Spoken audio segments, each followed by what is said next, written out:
Marcus Chen had been cleaning floors for 3 years aboard the Zephyrian Royal Station before anyone really noticed him. The massive space station orbited the gas giant Zephyr Prime, serving as the administrative heart of the Zephyrian Empire. Its crystalline walls stretched for miles in every direction, housing the royal family and thousands of servants, advisors, and officials from dozens of different species.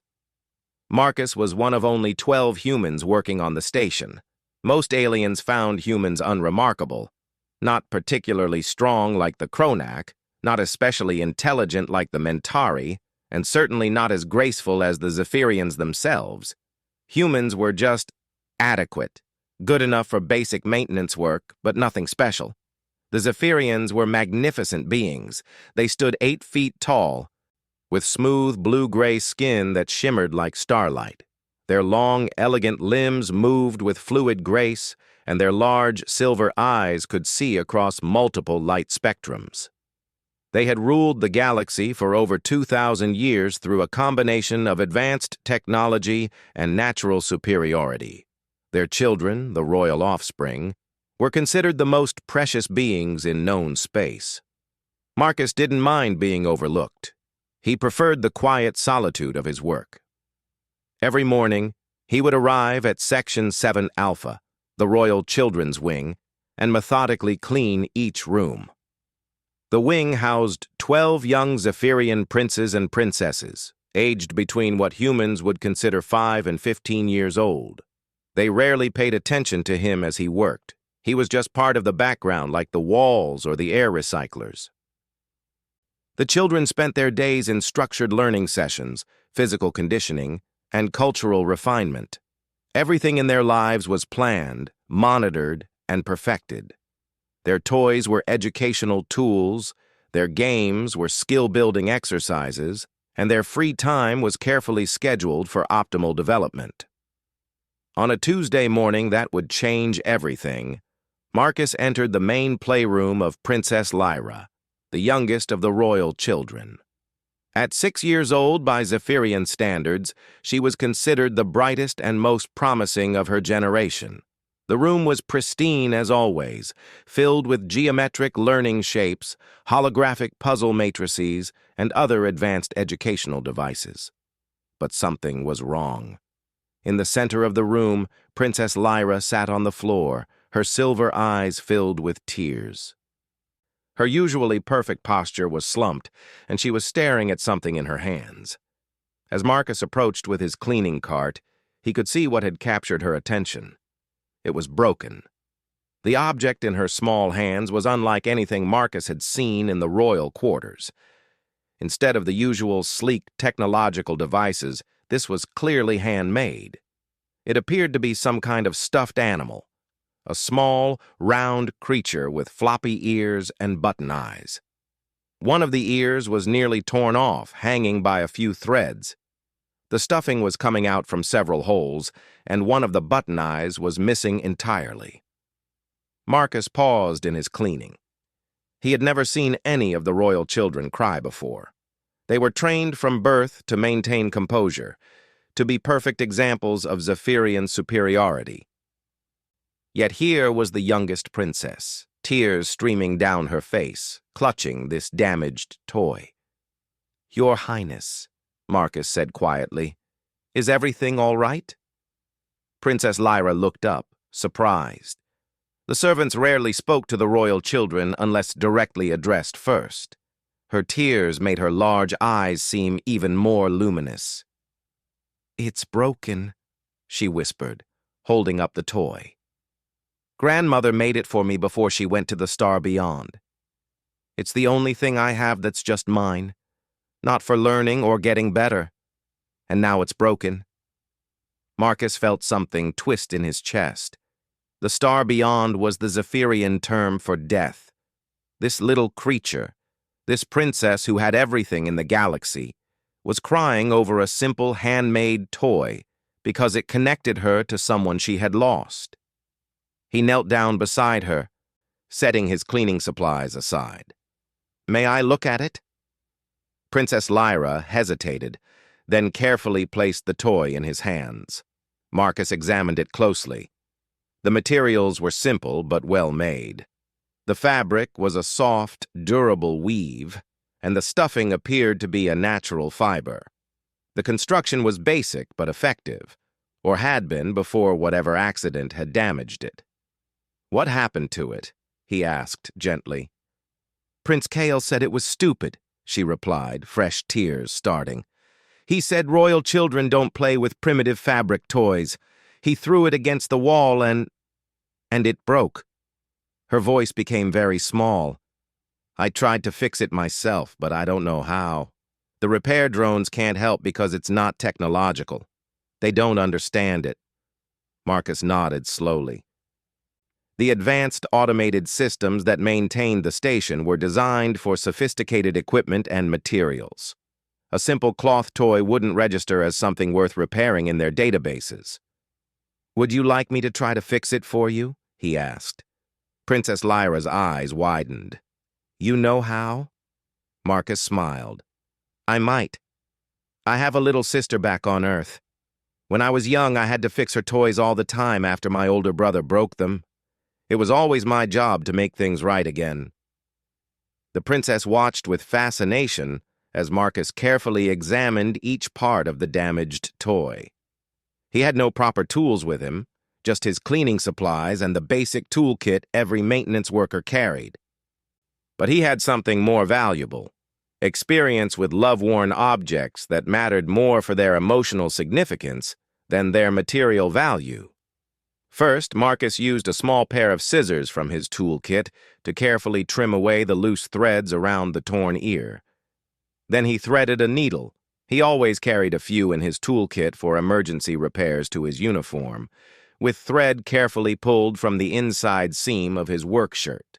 It wasn't a perfect color match, but it would hold.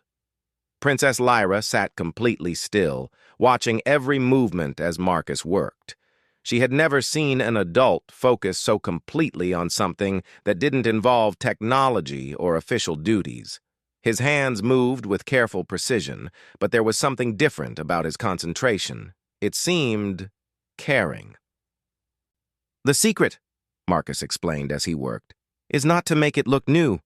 That's not the point. The point is to make it strong again while keeping all the parts that make it special." He carefully stitched the ear back in place, making sure it sat at the same angle it had before. Then he worked on the holes in the body, pulling the stuffing back inside and closing each gap with small, neat stitches. The missing button eye was trickier. Marcus looked around the room, then had an idea. He walked to one of the educational puzzle devices and carefully removed a small, dark, geometric piece. It was roughly the same size as the missing button and made of a durable material that wouldn't break easily. "This might work," he said, showing it to Princess Lyra.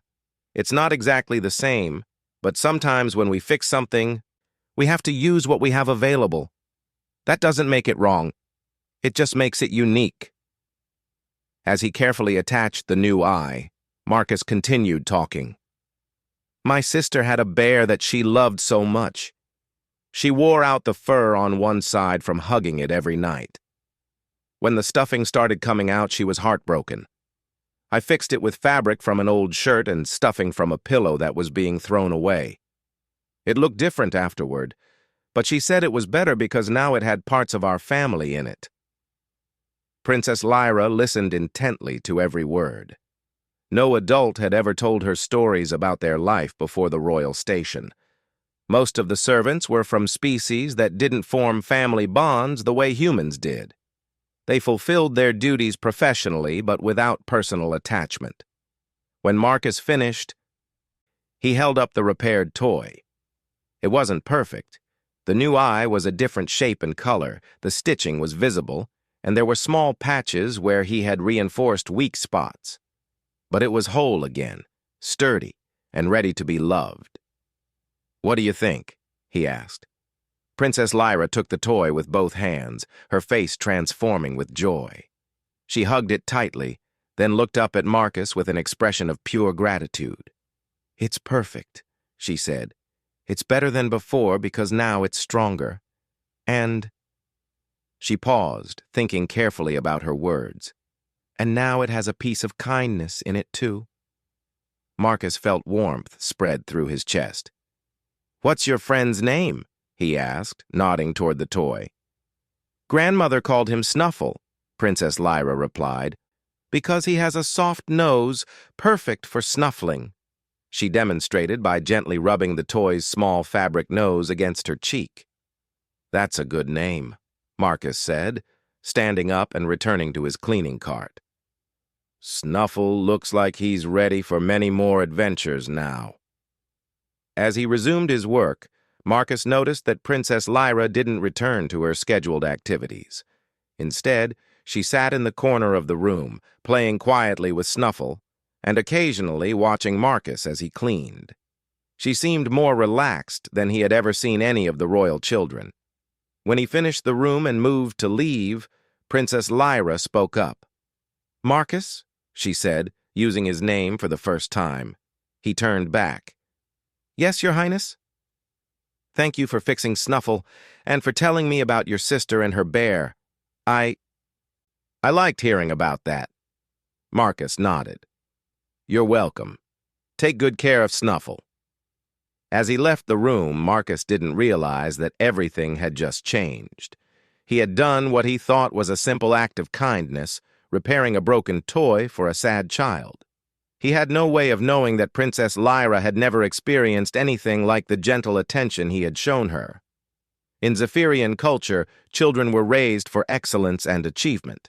They were praised for accomplishments and corrected for failures, but the simple act of offering comfort and care without any agenda was completely foreign to their experience. The royal children were surrounded by servants, teachers, and officials, but none of them had ever sat on the floor and patiently fixed something just because it mattered to a child. That night, as the royal children were settling into their sleep cycles, Princess Lyra clutched Snuffle tightly and thought about the human janitor who had made everything right again.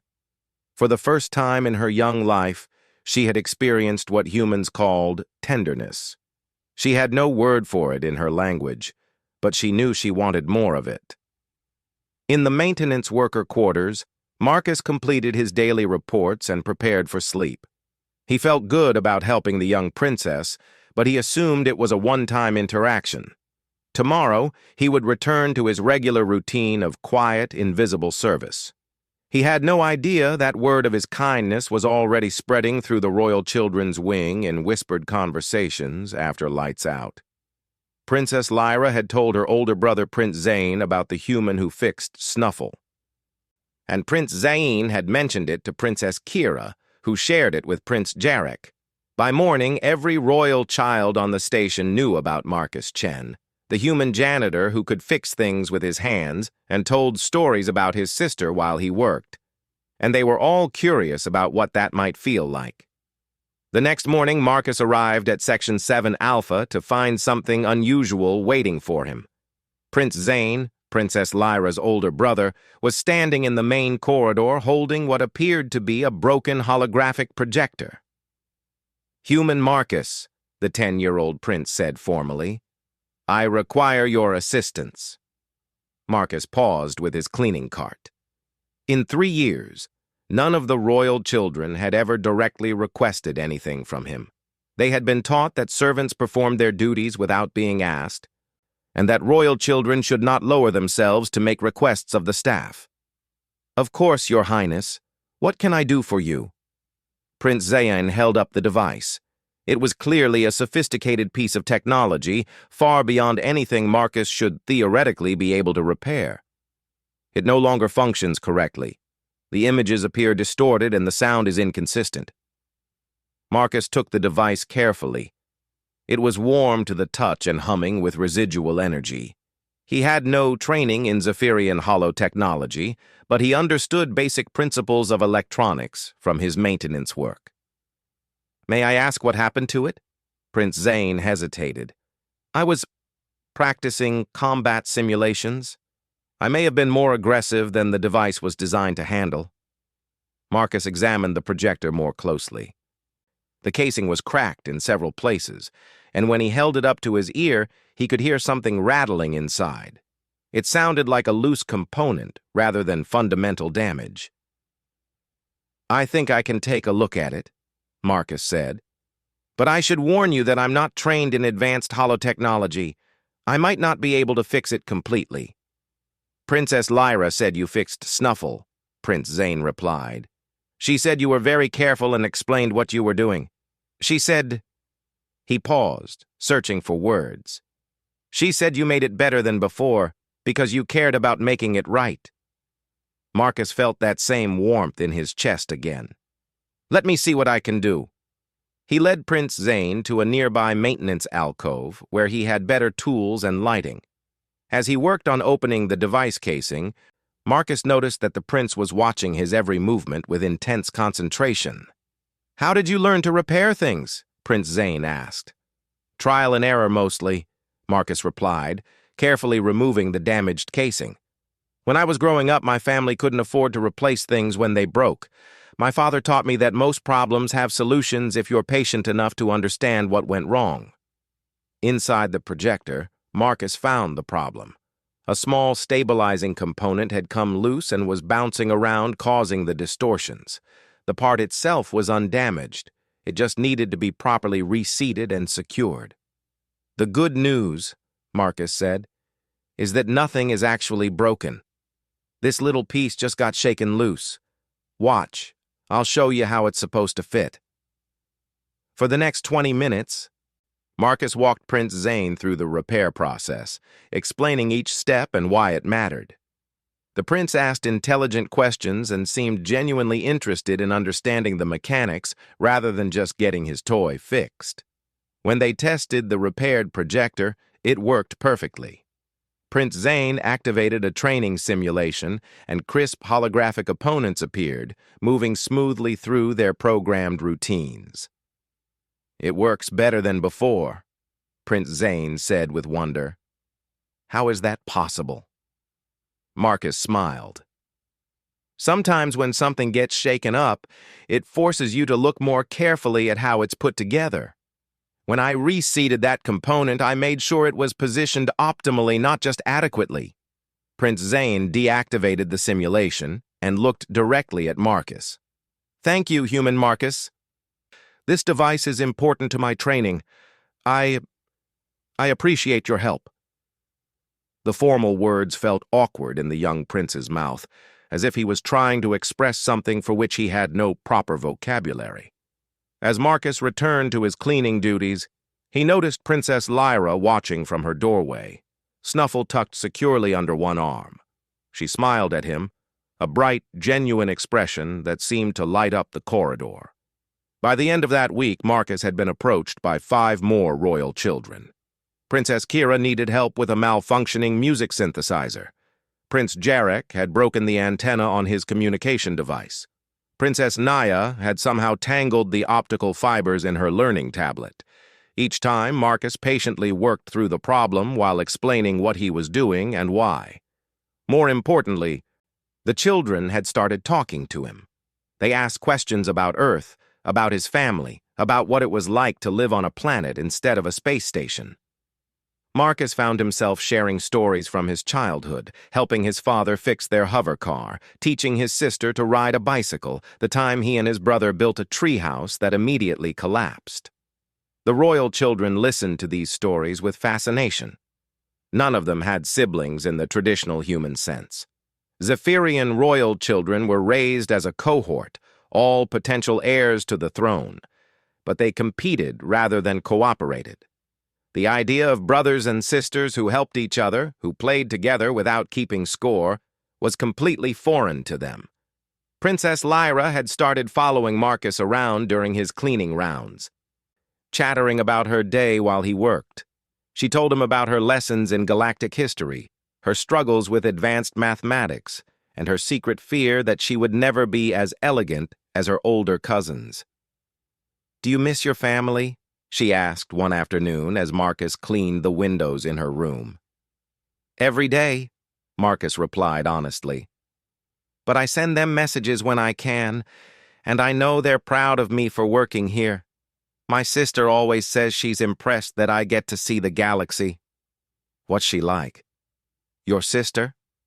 Marcus paused in his work, smiling at the memory. Emma is 12 now. She's brave and funny and terrible at keeping her room clean. She wants to be a xenobiologist when she grows up, so she can study alien plants. She collects pictures of different flora from all over the galaxy. I would like to meet her, Princess Lyra said thoughtfully. She sounds interesting. She would love to meet you, too. She'd probably ask you a million questions about Zephyrian culture and whether you've seen any rare plant species. This had become their new routine. Marcus would clean while Princess Lyra played with Snuffle and asked endless questions about human family life. She seemed particularly fascinated by the idea of siblings who chose to spend time together. It was Prince Davin, the oldest of the royal children at 15, who first used the word that would change everything. Marcus was helping him repair a complex astrophysics modeling device when Prince Davin suddenly said, "You explain things like a papa would." Marcus stopped working. A papa? It's an old Zephyrian word, Prince Davin explained. From before we became galactic rulers. It meant a male who teaches young ones with patience and kindness. Not for advancement or achievement, but just because they care about the young ones learning and growing. Like a father? More than that. A papa chose to care. A papa was someone young ones went to when they needed comfort or guidance or when something was broken and needed fixing. Prince Davin's silver eyes were thoughtful. We don't have papas in modern Zephyrian culture. Adults either serve the throne or prepare us to serve the throne. But you... He struggled with the words. You fix our things because we matter to you, not because you have to. Marcus felt something shift inside his chest. Over the past 2 weeks, he had watched these royal children, who had everything in the galaxy except simple human warmth, gradually relax in his presence. They had started smiling more, laughing at his stories, asking for hugs when they were frustrated with their lessons. You all matter to me, Marcus said quietly. You're good kids who deserve to have someone care about your happiness. That evening, as Marcus was finishing his shift, he heard voices coming from Princess Lyra's room. Curious, he quietly approached and found all 12 royal children gathered inside, sitting in a circle on the floor. Princess Lyra was in the center, holding Snuffle and telling the others about her latest conversation with Marcus. He said Emma would want to be friends with all of us, she was saying. He said human siblings share their friends because they want everyone they care about to know each other. I wish we could meet Emma, said Princess Kira wistfully. Marcus shows us pictures, but it would be nice to talk to someone our age who isn't competing for the throne. Do you think Marcus really means it when he says we're good kids? Asked Prince Jarek. Not good at things, just good. Yes, Princess Lyra said with complete certainty. Papa Marcus doesn't lie. He says what he means. Marcus felt his breath catch. Papa Marcus. I like when he fixes our things, said Princess Naya. But I like it more when he listens to us talk. He remembers everything we tell him. He hugged me yesterday when I was sad about failing my combat assessment, Prince Zane added quietly. It was different than when the instructors tell me to do better next time. It felt like it was okay to be sad for a little while. Marcus backed away from the doorway, his mind racing. These children, these heirs to the most powerful empire in the galaxy, were calling him Papa. They were gathering in secret to talk about the attention and care he gave them. They were sharing feelings and vulnerabilities that their culture had trained them to hide. He realized that what he saw as simple kindness, they experienced as something revolutionary. The next morning brought a new challenge. Marcus arrived at Section 7 Alpha to find Head Administrator Vexon waiting for him. The tall, imposing Zephyrian official rarely spoke to individual maintenance workers. Human Marcus Chen, Vexon said formally. I have received reports of irregular interactions between you and the royal children. Marcus felt his stomach drop. Sir, multiple tutors have noted changes in the children's behavior. They are asking questions about human culture, expressing interest in emotional topics outside their curriculum, and displaying what can only be described as attachment behaviors toward a maintenance worker. Marcus chose his words carefully. I have helped repair some of their personal items, sir. Nothing more than basic maintenance tasks. The children have been observed seeking you out for these repairs when their usual automated systems would suffice. They have also been seen engaging in extended conversations with you. This is highly irregular. The children are polite and well-behaved, sir. I haven't encouraged any inappropriate behavior. Vex'an studied Marcus with those large silver eyes. The royal children are being prepared for leadership of the galaxy's most advanced civilization. They cannot be permitted to develop dependencies on individual servants. The way he said dependencies made it clear that he viewed Marcus's relationship with the children as problematic. I understand, sir. Good. You will limit your interactions with the children to necessary communications only. No more repairs of personal items. No more conversations beyond basic courtesy. Is this clear? Yes, sir. As Vex'an walked away, Marcus felt a heavy weight settle on his shoulders. He understood the administrator's concern.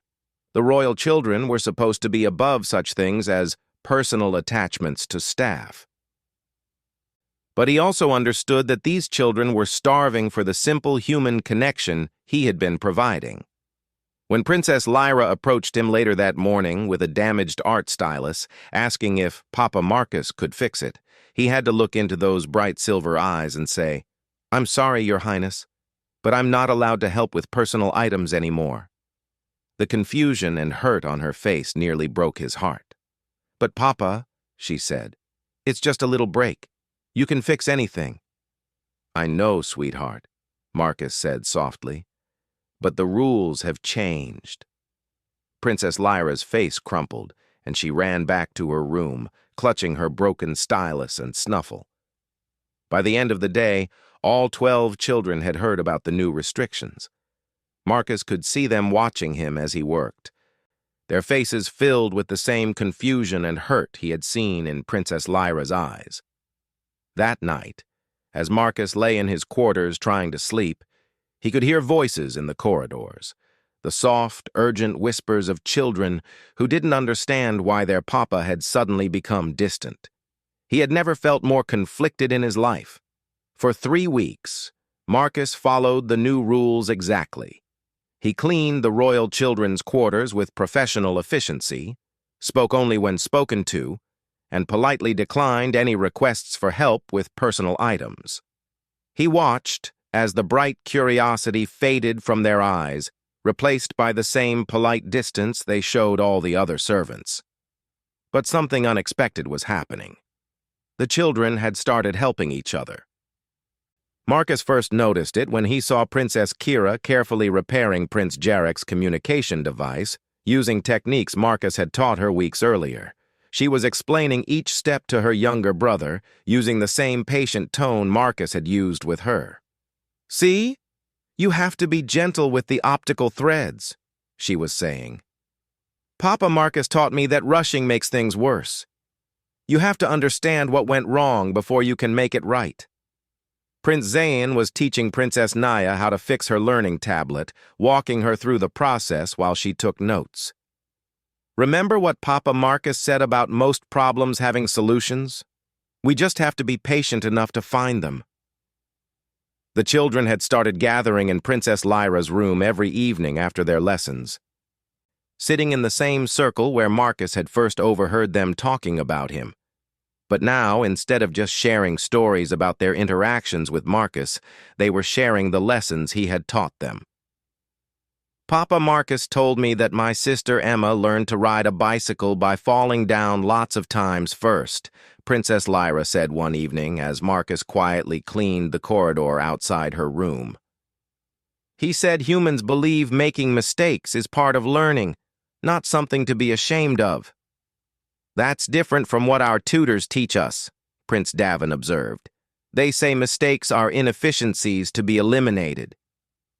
But Papa Marcus's way feels better, said Princess Kira. When I told him I was struggling with quantum mathematics, he didn't give me a new study schedule. He just said it was okay to find some things harder than others, and that struggling means your brain is growing. Marcus paused in his work, listening despite himself. I miss talking to him, Princess Naya said quietly. I know he still cares about us.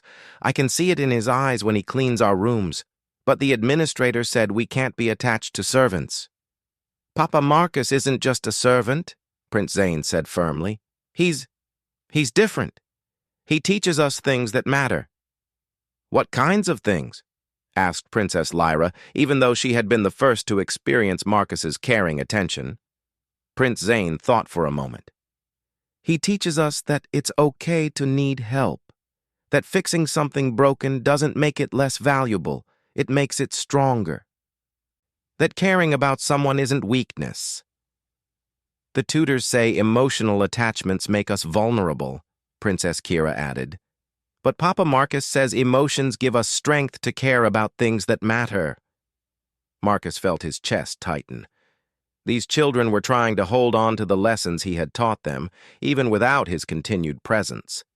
They were creating their own support network based on the care and attention they had experienced from him. The crisis came during the 4th week of restrictions. Princess Lyra had been unusually quiet during Marcus's cleaning rounds. She sat in the corner of her room with Snuffle, watching him work but not attempting conversation. Her usual bright energy seemed dimmed. On Thursday morning, Marcus found her in the same position, but something was wrong. Snuffle was torn again, worse than before. One arm was completely detached and stuffing was scattered across the floor.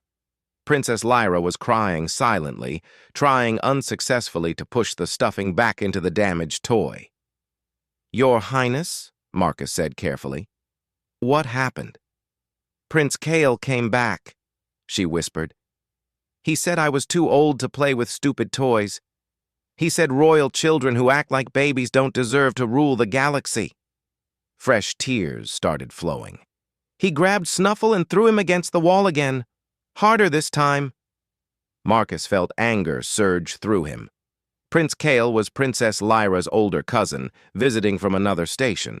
He was known for his aggressive behavior and his belief that the younger royals were too soft. Did you tell anyone? Marcus asked. Princess Lyra shook her head. Prince Kale said if I told on him, he would make sure everyone knew I was a weak baby who couldn't protect her own possessions. Marcus knelt down beside her, his heart breaking at the sight of her tears. The restrictions said he couldn't repair personal items, but they said nothing about offering comfort to a distressed child. Lyra, he said gently, using her name without the formal title. You are not weak, and caring about something that connects you to someone you love doesn't make you a baby. It makes you human. But I'm not human, she said through her tears.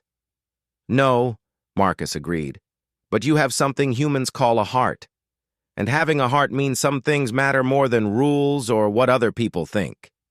He looked at the damaged toy in her hands, then at the tears on her face, and made a decision that would change everything. Give me Snuffle, he said, but you're not allowed.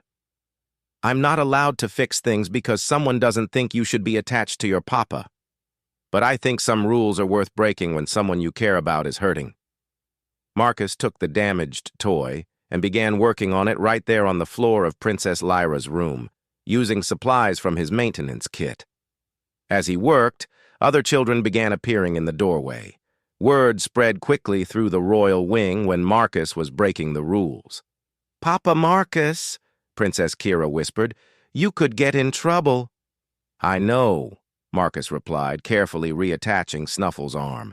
But sometimes doing what's right matters more than staying out of trouble. By the time he finished the repair, all 12 royal children had gathered in the room. They watched in complete silence as Marcus handed Snuffle back to Princess Lyra, fully restored once again. "Thank you, Papa," she whispered, hugging both Snuffle and Marcus. "Papa Marcus," Prince Davin said formally, "we need to tell you something." Marcus looked up at the 15-year-old prince, seeing unusual determination in his silver eyes. "We've been talking," Prince Davin continued, "and we've decided we don't want to be the kind of rulers who think caring about people makes you weak. We want to be the kind who think caring makes you strong enough to protect what matters." "We want to learn more about human families," added Princess Kira, "about how siblings help each other and how parents teach children with patience instead of just correction. We want to understand what Papa Marcus calls heart," said Prince Zane. Marcus felt tears in his own eyes. "Kids, that's—" "We're going to the Emperor," Princess Lyra announced with startling determination. "We're going to tell Grandfather that we learned more important things from Papa Marcus than from any of our tutors. We're going to ask him to let you keep teaching us." Marcus's heart stopped. "Lyra, you can't. The Emperor—" "The Emperor is our grandfather," Prince Davin said. "And if we're going to rule the galaxy someday, we need to rule it better than it's been ruled before. Papa Marcus taught us that fixing things sometimes means doing them differently, not just the same way they've always been done." Before Marcus could protest further, the children had made their decision. Led by Princess Lyra clutching Snuffle, all 12 royal children marched out of the room toward the central palace where Emperor Zephnir held court. Marcus followed at a distance, his heart pounding. He was about to watch these children risk their standing in the royal family for him, a human janitor who had simply shown them basic kindness. The throne room was vast and imposing, its crystalline walls reaching up into infinity. Emperor Zephnir sat on the star throne, a magnificent seat carved from a single meteorite and embedded with gems from across the galaxy. He was ancient by Zephyrian standards, over 300 years old, and his presence filled the enormous space with quiet authority. Head Administrator Vexon stood to one side, along with various advisors and officials. When the 12 children entered together, followed by a maintenance worker, every conversation in the room stopped. "Grandfather," Princess Lyra said, walking directly toward the throne with more confidence than Marcus had ever seen from her, "we need to talk to you about Papa Marcus." The Emperor's large silver eyes focused on his youngest granddaughter, then shifted to Marcus, then back to the children who had arranged themselves in a protective semicircle. "Papa," the Emperor said quietly. "This is human Marcus Chen," Prince Davin said formally. "He cleans our quarters, but he also teaches us things that aren't in our curriculum, important things." "Such as?" Princess Kira stepped forward. "He teaches us that caring about people isn't weakness, that helping others when they need it is what makes someone worthy of leadership. He teaches us that making mistakes is how you learn," added Prince Jarek. "He teaches us that some things matter more than rules," said Princess Naya. "And he teaches us that family means people who choose to care about each other," finished Princess Lyra, holding up Snuffle. "Papa Marcus fixed my toy when it was broken, and he taught me that being fixed doesn't make something less valuable. It makes it stronger."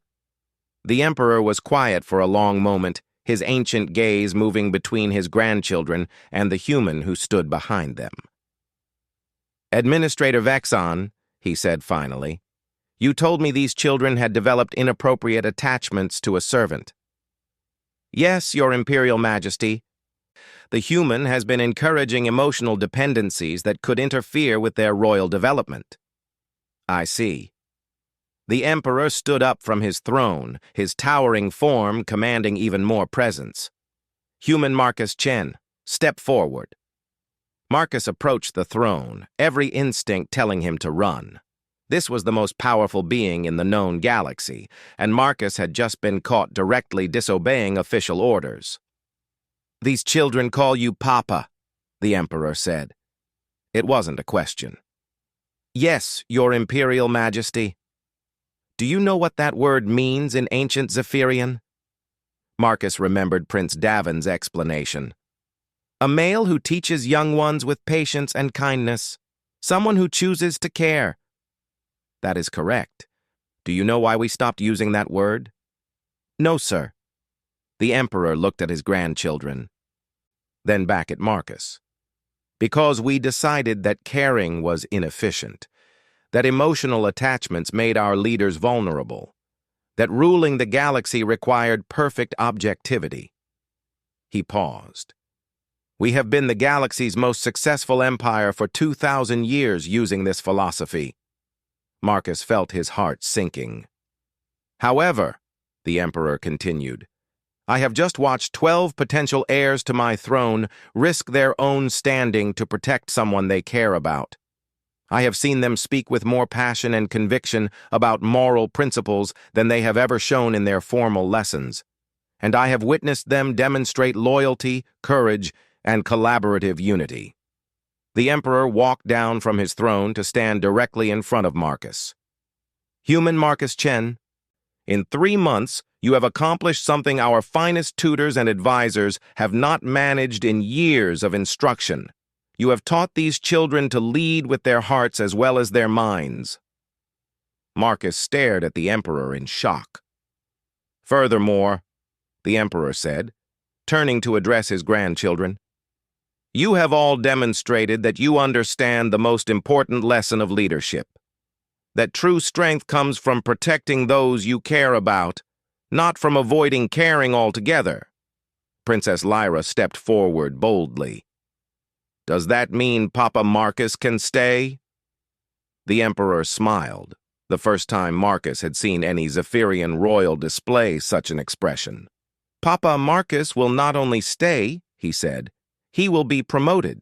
Human Marcus Chen, I am appointing you as cultural advisor to the royal children, with the specific responsibility of teaching them about human emotional intelligence, family structures, and what you call heart. The throne room erupted in excited voices from the children, shocked murmurs from the advisors, and stunned silence from Administrator Vexon. Your Imperial Majesty, Vexon protested. Surely you cannot mean to— I mean exactly what I said.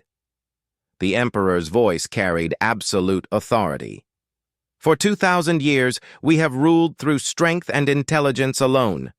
We have built the greatest empire in galactic history. But Marcus has shown us something we had forgotten, that power without compassion is incomplete. He looked at each of his grandchildren in turn. These children will inherit an empire, but they will also inherit the responsibility to care for the billions of beings under their rule. If they are to be better leaders than we have been, they must understand both strength and kindness. The Emperor turned back to Marcus. Will you accept this position, Papa Marcus? Marcus looked at the 12 children who had risked everything to stand up for him, at Princess Lyra clutching her repaired snuffle, at Prince Davon standing tall with newfound confidence, at all of them watching him with hope in their silver eyes. Yes, Your Imperial Majesty, he said. I would be honored. That evening, Marcus sat in his new quarters, much larger and more comfortable than his previous room, writing a message to his sister Emma. You won't believe what happened today, he typed. Remember how I told you I was just a janitor here? Well, I'm still a janitor, but apparently I'm also a papa now. To 12 royal kids who taught me that sometimes the most important thing you can fix isn't a broken toy. It's a broken heart. I think you'd like these kids, Emma. They remind me of us when we were young.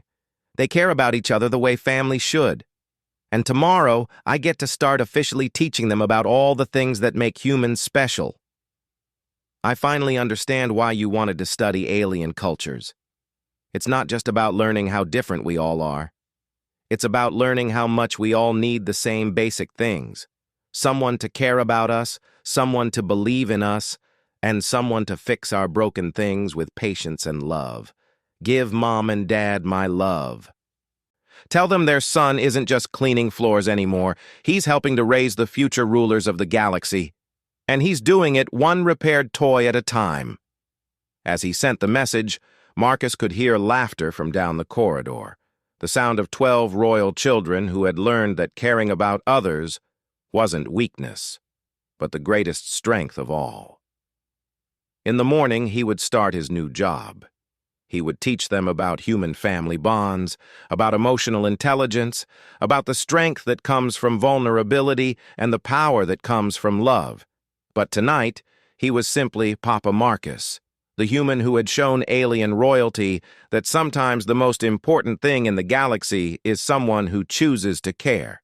And in her room down the hall, Princess Lyra fell asleep hugging Snuffle, dreaming of a galaxy where leaders rule with both strength and kindness, where being different makes you special instead of inferior, and where everyone has someone they can call Papa.